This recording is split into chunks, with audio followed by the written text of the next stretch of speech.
Good morning बच्चों, B S Suryavansham online class में आपका स्वागत है। आज हम पढ़ेंगे कक्षा 8 पर्यावरण सामाजिक विज्ञान पाठ तीसरा भाग पहला। आप हम पढ़ा चुके हैं। आज भाग 2 में पढ़ेंगे। जैसा कि हमने बताया, खनिजों का वितरण एशिया, यूरोप, उत्तरी अमेरिका और आपको हम पढ़ा चुके हैं दक्षिण अमेरिका। और आज हम पढ़ेंगे अफ्रीका। अफ्रीका खनिज संसाधनों में भी धनी है। यह हीरा, सोना, प्लेटियम का विश्व में सबसे बड़ा उत्पादक है। दक्षिण अफ्रीका, जिम्बाब्वे और जायरा विश्व के सोने का सबसे एक बड़ा उत्पादक करते हैं। तांबा, लोहा अयस्क, क्रोमेटाइट, यूरेनियम, कोबाल्ट और बॉक्साइट दक्षिण अफ्रीका में पाए जाते हैं। अन्य खनिज हैं तेल, नाइजीरिया, लीबिया, अकोला आदि में। ऑस्ट्रेलिया विश्व में बॉक्साइट का सबसे बड़ा उत्पादक देश है। यानी जो बॉक्साइट है वो ऑस्ट्रेलिया पहला स्थान आता है उत्पादक में। यह सोना, हीरा, लोहा अयस्क, टिन और निकेल का अग्रणी उत्पादक है। यह तांबा, सीसा, जस्ता और मैग्नीज के भी संपन्न है।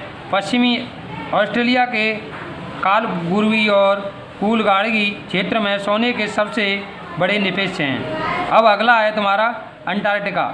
विभिन्न खनिज निवेशों पूर्वानुमान के कुछ संभवतः विशाल के लिए अंटार्कटिका का भूविज्ञान पर्याप्त रूप से सुप्रसिद्ध है। ट्रांस अंटार्कटिका पर्वत में कोयले और पूर्वी अटलांटिक में प्रिंस चार्ल्स पर्वत के निकट में लोहे के महत्वपूर्ण मात्रा में निवेशों का पूर्वानुमान किया गया है। लोहा अयस्क, सोना, चांदी और तेल के भी वाणिज्यिक मात्रा में उपलब्ध हैं। अब है खनिजों का उपयोग, यानी खनिजों का उपयोग किन किन चीज़ों में किया जाता है, कैसे किया जाता है। तो खनिजों का उपयोग कई उद्योगों में होता है। रत्नों के लिए प्रयोग किए जाने वाले खनिज प्राय कठोर होते हैं। यानी रत्नों के लिए जो खनिज प्रयोग किए जाते हैं वे कठोर होते हैं। इन्हें आभूषण बनाने के लिए विभिन्न शैलियों में जड़ा जाता है। तांबा एक अन्य धातु है जिसका उपयोग सिक्के से लेकर पाइप तक प्रत्येक वस्तु में किया जाता है। तांबे का उपयोग सिक्के बनाने में और पाइप तक यानी पाइप बनाने में किया जाता है। कंप्यूटर उद्योग में प्रयुक्त होने वाली सिलिकॉन क्वार्ट्ज से प्राप्त किया जाता है। एल्युमिनियम जिसे उसके अयस्क बॉक्साइट से प्राप्त किया जाता है। इसका उपयोग ऑटोमोबाइल, हवाई जहाज, बोतलबंदी उद्योग, भवन निर्माण और रसोई के बर्तन तक में काम किया जाता है। यानी जो खनिजों का उपयोग किया जाता है इसमें एल्युमिनियम के उपयोग के बारे में बताया गया है। एल्युमिनियम का उपयोग ऑटोमोबाइल बनाने में, हवाई जहाज बनाने में, बोतलबंदी उद्योग में, भवन निर्माण में और रसोई के कुछ बर्तन बनाने में भी एल्युमिनियम का उपयोग किया जाता है। इसके अलावा तांबे का भी उपयोग बताया गया है। तांबे के सिक्के से लेकर पाइप बनाने में इसका उपयोग किया जाता है। अब है खनिजों का संरक्षण, यानी खनिजों को हमें संरक्षण करना चाहिए। खनिजों का संरक्षण, खनिज अनवीकरणीय संसाधन है। यानी एक बार समाप्त होने पर उनको पुनः आसानी से प्राप्त नहीं किया जा सकता। उन्हें पुनः प्राप्त करने के लिए हजारों वर्ष या लाखों वर्ष लगे जाते हैं। इसलिए हमें खनिजों का संरक्षण करना चाहिए। आवश्यकता के अनुसार इनका उपयोग में लेने चाहिए। खनिज एक अनवीकरणीय संसाधन है। खनिजों के निर्माण और संचयन के हजारों वर्ष लगते हैं। मानवीय उपयोग की दर की तुलना में निर्माण की दर बहुत धीमी है। खनन की प्रक्रिया में बर्बादी को घटाना आवश्यक है। धातुओं का पुनर्चक्रण एक अन्य तरीका है जिससे खनिज संसाधनों का संरक्षण किया जा सकता है। यानी खनिजों को जैसे ही व्यर्थ में ही बर्बाद नहीं होना चाहिए। और खनिजों को अगर एक बार खराब हो जाता है, टूट जाता है कोई सामान, तो उनका पुनः चक्रण का तरीका भी अपनाना चाहिए जिससे वह खनिज द्वारा से उपयोग में लिया जा सके। अब है शक्ति संसाधन। शक्ति संसाधन, सन्नी की माँ अपने दिन की शुरुआत गाइजर का बटन दबाने से करती है। वह सन्नी को जगाने से पहले उसकी विद्यालय की वर्दी पर इस्त्री करती है, यानी प्रेस करती है। इसके बाद वह उसके लिए ब्लेंडर में 1 गिलास संतरे का जूस तैयार करने के लिए रसोई घर में तेज़ी से पहुंचती है। यानी कहने का मतलब ये है उसकी सनी की जो माँ है दिन की शुरुआत करती है, तो जैसे ही वह अपने विद्यालय जो सनी जाता है उसके लिए उसकी जो ड्रेस है उस पर प्रेस करती है। उसके बाद वह 1 गिलास में संतरे का जूस लेकर के ब्लेंडर की सहायता से रसोई घर में पहुंचती है। वो जूस निकालने वाली मशीन है। सनी, क्या आपने स्नान कर लिया?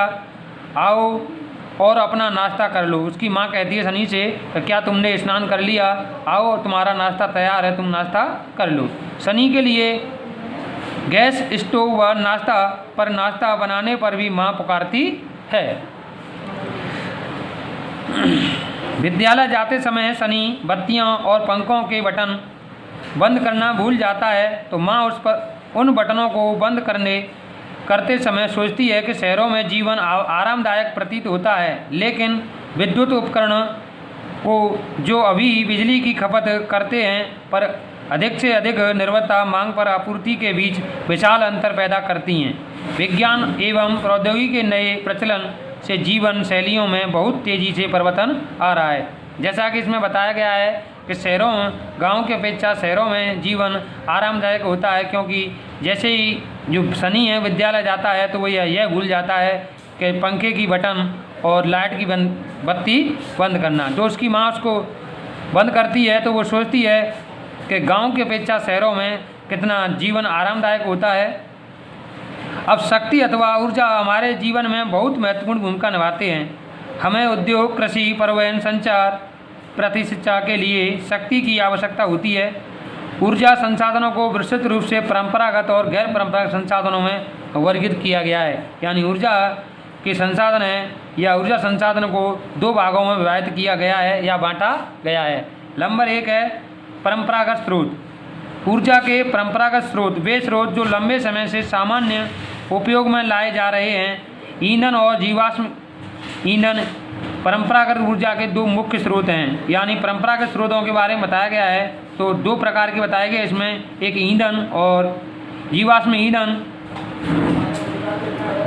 तो सबसे पहले पढ़ेंगे जीवाश्म ईंधन। यानी ईंधन का उपयोग पकाने और ऊष्मा प्राप्त करने यानी भोजन पकाने और ऊष्मा प्राप्त करने के लिए व्यापक रूप से किया जाता है। हमारे देश में ग्रामीणों द्वारा उपयोग की गई 50% से अधिक ऊर्जा ईंधन से प्राप्त होती है। हमारे भारत में यानी अपने देश में 50% जो ऊर्जा प्राप्त होती है वो ईंधन से ही प्राप्त की जाती है। पौधों और जानवरों के अवशेषों जो लाखों वर्ष तक धरती के अंदर दब रहे थे, ताप और दाब के प्रभाव से जीवाश्म ईंधनों में परिवर्तित हो गए। जीवाश्म ईंधन जैसे कोयला, पेट्रोल, प्राकृतिक गैस परंपरागत ऊर्जा के मुख्य स्रोत हैं। इन खनिजों के भंडार सीमित हैं क्योंकि एक अनवकरणीय संसाधन है। ये विश्व की बढ़ती जनसंख्या जिस दर से इसका उपयोग कर रही है तो वह उसके निर्माण की दर से भी कहीं अधिक है, इसलिए यह शीघ्र ही समाप्त हो जाएंगे। अब एक नंबर 1 है कोयला। यह बहुतायत में पाया जाने वाला जीवाश्म ईंधन है। इसका उपयोग घरेलू उद्योग जैसे लोहा और इस्पात, वाष्प इंजन, विद्युत उत्पन्न करने में किया जाता है। कोयले से प्राप्त विद्युत को तापीय ऊर्जा कहते हैं। जैसे ये प्रश्न बन जाता है कि तापीय ऊर्जा किसे कहते हैं? जो कोयले से प्राप्त होती है उसे तापीय ऊर्जा कहा जाता है। कोयला जिसका हम आज उपयोग कर रहे हैं वह लाखों वर्ष पूर्व विशाल फर्न और दलदल के पृथ्वी की परतों में दबने से बना है। कोयला इसलिए अंतर्भूत धूप के रूप में भी जाना जाता है, जो पृथ्वी से निकलता है, प्राप्त किया जाता है। लाखों वर्ष पूर्व पृथ्वी के अंदर पेड़ पौधे और जीव जंतु दब गए थे, अब वो कोयले के रूप में पृथ्वी से बाहर निकलते हैं, इसलिए इसे अंतर्हित धूप के रूप से भी जाना जाता है। विश्व में अग्रणीय कोयला उत्पादक देशों में चीन, संयुक्त राज्य अमेरिका, जर्मनी, रूस, दक्षिण अफ्रीका, फ्रांस हैं और भारत के कोयला उत्पादक क्षेत्र रानीगंज पश्चिमी बंगाल में तथा झरिया, धनबाद और बोकारो उत्तराखंड में हैं। तीसरे भाग में आगे पढ़ेंगे